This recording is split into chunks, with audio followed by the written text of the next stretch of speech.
Halo Smart People, pada kesempatan kali ini saya akan memberikan tutorial langkah-langkah registrasi badan usaha melalui OSS versi 1.1 yang mana ada beberapa perbedaan yang wajib diketahui oleh para pelaku usaha. Sebelum masuk ke tutorialnya, jangan lupa subscribe dan klik lonceng notifikasinya karena kita akan membagikan video-video menarik seputar hukum dan dunia usaha.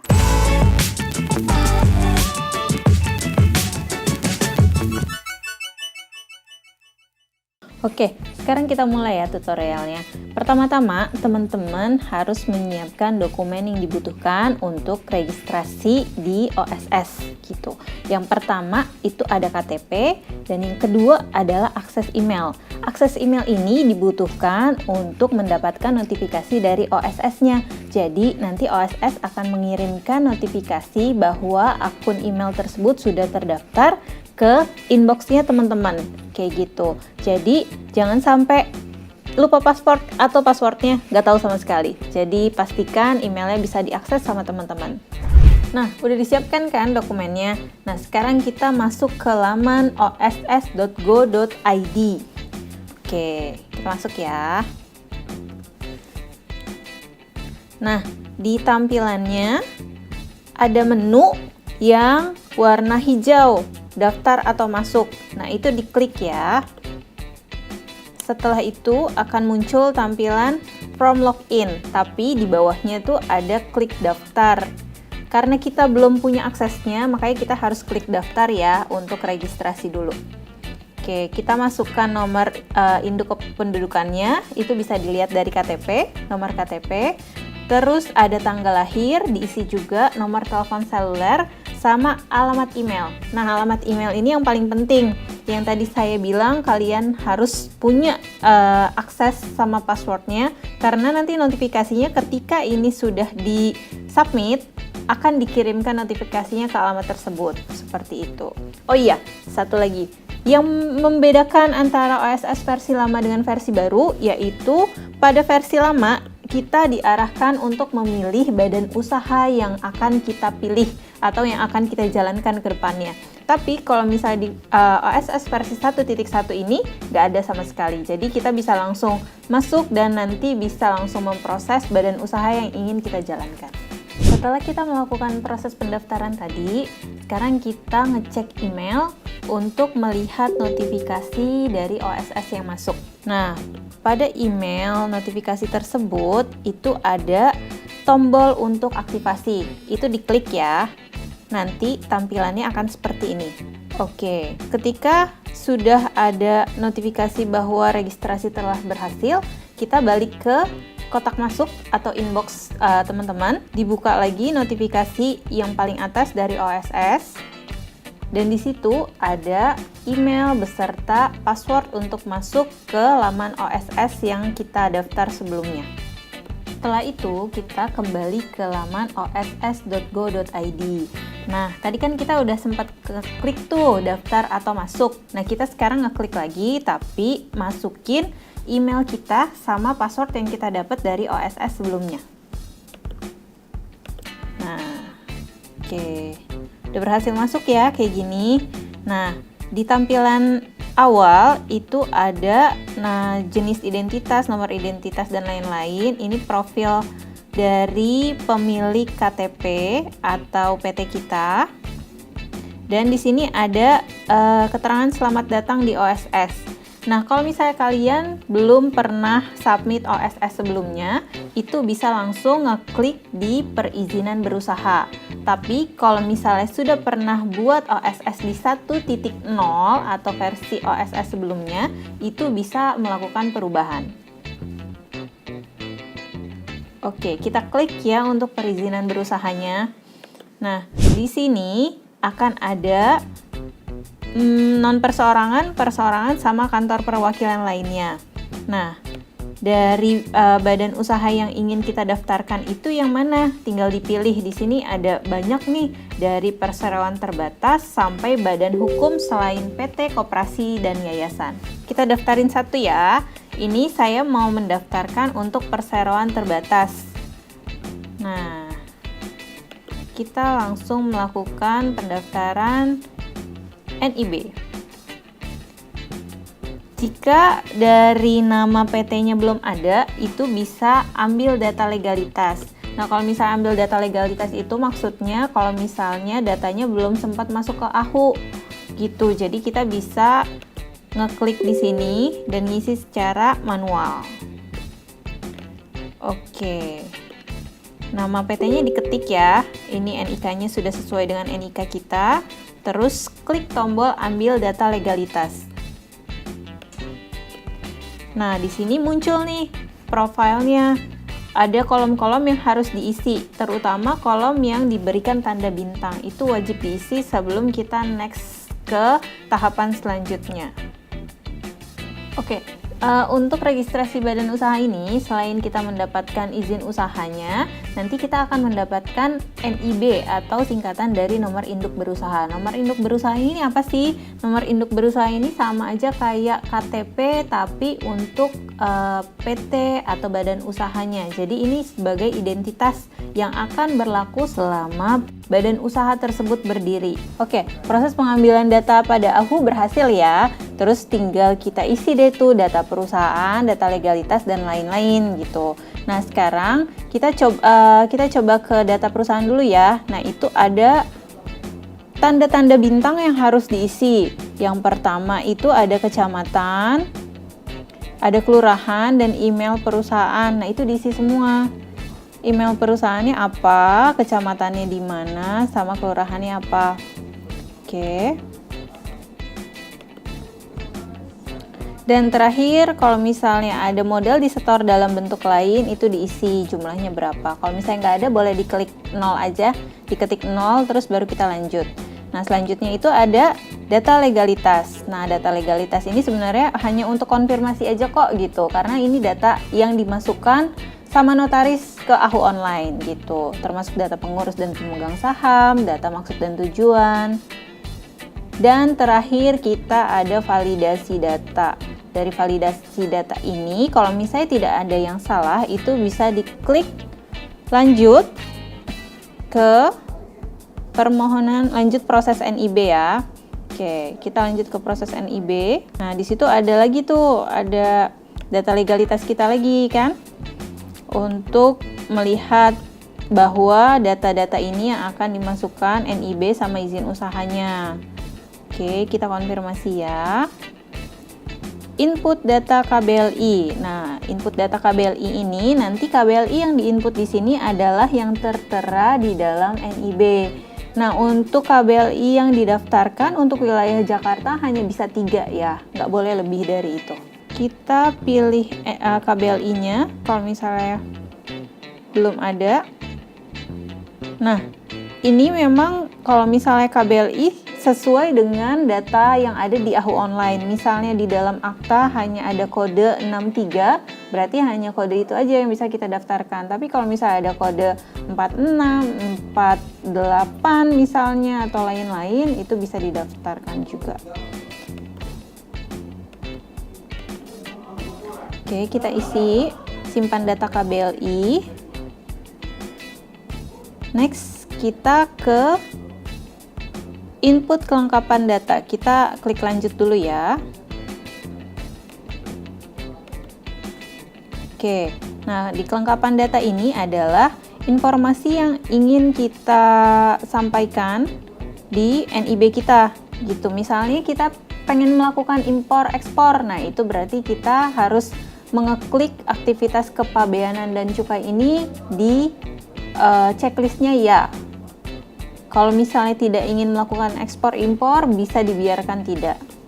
Dan next kita ke data pendaftaran BPJS. Nah ini kalau misalnya perusahaan sudah punya BPJS Kesehatan dan Ketenagakerjaan sebelumnya, itu bisa langsung diisi dengan nomor BPJS dan BPJS Kesehatan dan Ketenagakerjaan yang sudah terdaftar. Oke. Dan kalau misalnya udah ada WLK juga bisa diklik ya kalau misalnya udah ada, tapi kalau misalnya belum, tidak usah, nggak apa-apa, karena nanti dari OSS akan mengirimkan notifikasi untuk pendaftaran BPJS Kesehatan, BPJS Ketenagakerjaan, dan WLK. Oke, kita next ya. Setelah di next, itu ada validasi data permohonan. Jadi ini kalau misalnya mau nge-review dulu draft NIB-nya, boleh diklik preview draft NIB, nanti ada tulisan draft, berarti itu sebenarnya masih versi draftnya, belum NIB yang bisa kita gunakan. Gitu. Kalau misalnya dari data yang di preview itu tidak ada yang salah, bisa lanjut ke disclaimer yang menyatakan bahwa data yang diisikan benar dan valid dan juga bisa dipertanggungjawabkan. Oke, kita klik disclaimer-nya dan proses NIB, konfirmasi ya. Dan ada tulisan selamat nomor induk berusaha atau NIB Anda telah terbit. Nah, itu nomor NIB-nya ya, di situ tanggal terbitnya sesuai tanggal ketika kita memasukkan data ya. Oke, kalau misalnya mau mendownload NIB-nya bisa diklik tampilkan atau cetak NIB. Tapi kalau misalnya mau lanjut untuk proses permohonan izin usaha, itu bisa langsung ke pojok kanan bawah. Itu kita bisa langsung proses ya izin usahanya. Oke, masuk ke NIB-nya, kita pilih NIB-nya, diklik, terus nanti ada tulisan pilih NIB. Nah, pilih NIB kita klik dan lanjutkan. Di situ ada KBLI yang sudah kita daftarkan tuh sebelumnya, yang tadi kita sempat ketik-ketik ya waktu pendaftaran NIB. Nah, di situ kita pilih KBLI-nya dan klik proses. Oke, masuk ke data proyek ya. Data proyek ini adalah data yang akan menjadi izin usaha kita. Nah, di awalnya itu ada proyek utama atau kalau misalnya cabang itu bisa dipilih di situ kegiatannya, kegiatan cabang. Kalau misalnya utama dibiarkan aja, atau kalau misalnya belum ada cabang berarti dibiarkan saja utama. Terus untuk proyek ini memiliki NPWP berbeda dengan kantor pusat atau tidak, dipilih tidak kalau misalnya memang utama. Kalau misalnya cabang dan mempunyai operasional tersendiri, itu bisa diklik ya. Dan ini adalah perbedaan antara versi 1.0 dengan versi 1.1. Karena sebelumnya kalau misalnya di versi 1.0 itu tidak ada untuk jenis kegiatannya usaha atau cabang, seperti itu. Oke. Kita bisa lanjut ke bawah ya. Bisa ke list produk dan jasa, di situ ditambah ya produk dan jasanya kalau misalnya tidak ada data yang ditemukan. Bisa langsung diklik, diisi untuk kapasitasnya, untuk jenis produk dan jasanya terlebih dahulu, jenis produknya apa. Oke, setelah itu kita ke satuan kapasitas. Nah, kapasitas yang dimaksud di sini itu bisa berbentuk pieces, set, unit, atau dalam rupiah atau dalam US dollar kayak gitu. Nah, satuan kapasitas ini dihitung per tahun. Jadi kalau misalnya perusahaannya baru berdiri, berarti kira-kira rencana kita 1 tahun ke depan kapasitas yang ingin kita raih atau ingin kita peroleh itu berapa banyak dan dalam bentuk apa gitu. Bisa diisi langsung ya.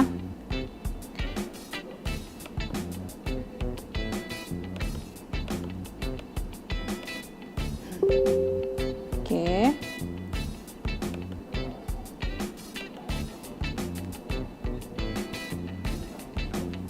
Nah, kita lanjut ke data usaha perusahaan.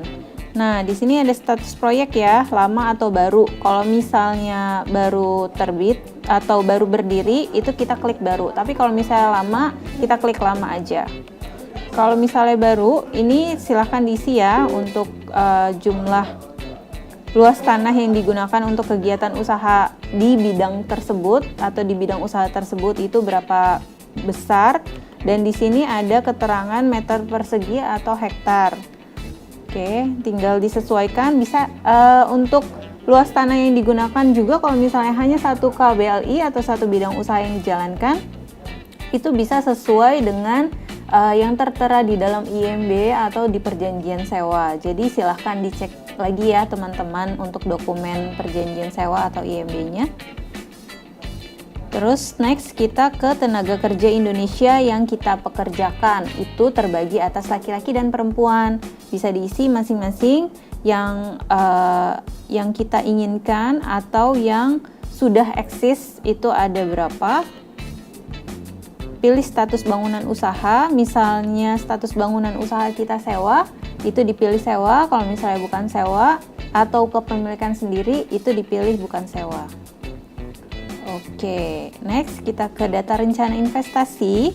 Itu ada pengisian untuk bangunan gedung, mesin peralatan dalam negeri, mesin peralatan impor, pembelian pematangan tanah, investasi lain-lain, dan modal kerja 3 bulan. Untuk data ini kita bisa, kalau misalnya kita belum ada patokan, itu kita bisa lihat dari modal. Dari modalnya dibagi aja, dibagi ke investasi yang di atas sama modal kerja 3 bulan. Nah, nanti akan keluar jumlah nilai investasinya dan itu harus sama dengan modal, tidak boleh lebih dari modal ya. Ya, next kita ke penanggung jawab proyek. Nah, penanggung jawab proyek ini bisa diisikan dengan datanya direktur utama atau sebagai penanggung jawab. Nah, dari data ini nanti akan dibutuhkan NIK atau paspor dari penanggung jawab proyek. Setelah itu kita bisa isi detail pengisian lokasi usaha atau proyek, status lahannya apa gitu, apakah sewa atau bukan sewa, sudah punya izin lokasi atau belum. Kalau misalnya belum, klik belum aja. Sama lokasinya berada di daratan atau perairan. Nah, ini juga yang menjadi pembedaan untuk versi 1.1 karena sebelumnya itu tidak ada perbedaan untuk lokasi berada pada daratan atau perairan. Oke. Bisa dilanjut, kita ke data alamat lokasi.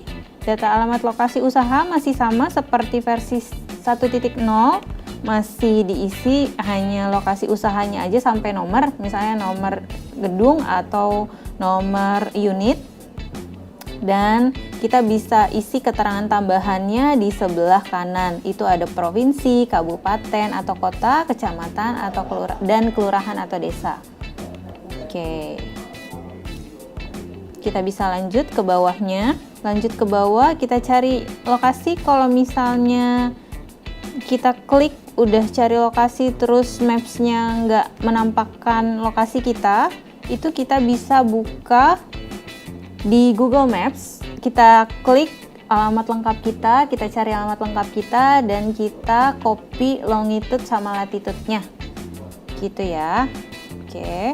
Oke, kita bisa lanjut ke izin lokasi. Izin lokasi, kalau misalnya sudah ada izin lokasi yang pernah dimiliki, boleh diisi ya. Diisi dengan nama pejabat penerbitnya, terus nomor izin lokasinya, terus kita masukkan juga atau kita upload dokumen tersebut ke OSS ini dengan cara pilih file. Ya, pilih file, kita masukkan, jangan lupa tanggal terbitnya juga, dan kita next ke izin lingkungan. Nah, kalau misalnya memang tidak perlu izin lingkungan, itu bisa di skip, bisa dilanjut. Dan untuk form pengisian datanya itu nggak usah di checklist sama sekali. Itu ada AMDAL, SPPL. Kalau misalnya tidak butuh izin lingkungan, berarti itu tidak perlu ada yang di checklist. Kita bisa lanjut seperti ini ya. Nah, nanti kita masukkan jumlah bangunannya, ada berapa, sama jumlah bangunan yang sudah memiliki IMB. Kita masukkan, terus kita klik simpan data bangunan. Oke, lanjut ke bawah, itu ada form komitmen IMB dan SLF. Kalau misalnya sudah punya IMB dan SLF, bisa diisi langsung ya di sini ya. Seperti tadi, sama ada dokumen yang harus dilampirkan atau diupload, diklik pilih file. Jangan lupa juga untuk tanggal terbitnya ditulis. Jika tidak ada tanggal expired, itu boleh dikosongkan saja. Ya, kita lanjut ya, masuk ke poin nomor 6 yang izin usaha. Nah, di izin usaha ini ini ada preview dari surat izin usaha atau kalau misalnya di sini kan saya PT-nya daftarinnya perdagangan, jadi dapatnya SIUP, surat izin usaha perdagangan. Nah, itu bisa dilihat previewnya seperti NIB tadi ya, masih dalam bentuk draft. Terus di bawahnya itu ada izin-izin yang didapatkan. Kalau misalnya tadi sempat ada izin lokasinya karena kepemilikan sendiri, nah itu bisa diklik preview izinnya untuk ngelihat draftnya seperti apa. Oke, terus kita ke bawah lagi, kita lanjut. Nah, setelah lanjut itu ada data proyek dan izin usaha. Nah, ini yang kita sudah isi nih sebelumnya gitu. Nah, ini cuma previewnya aja secara singkat seperti rangkuman pengisian data kita sebelumnya. Nah, terus kita ke bagian paling bawah itu ada disclaimer lagi sama seperti yang NIB tadi ya. Jadi disclaimer ini yang menyatakan bahwa kelengkapan yang diisikan atau yang dimasukkan ke dalam OSS ini adalah benar dan valid dan dapat dipertanggungjawabkan. Oke, kita proses izin usaha, diklik konfirmasi ya. Nah, ada konfirmasi nih di pojok kanan atas. Selamat telah menyelesaikan pengisian data proyek dan izin usaha Anda. Nah, ini berarti tanda bahwa izin usaha kita sudah selesai. Nah, mudah bukan? Teman-teman pasti bisa melakukan pendaftaran badan usaha via OSS secara mandiri dengan mengikuti instruksi yang kita berikan. Jangan lupa share video ini ke teman-teman lainnya, biar lebih banyak orang yang mendapatkan manfaat di sekitar kita.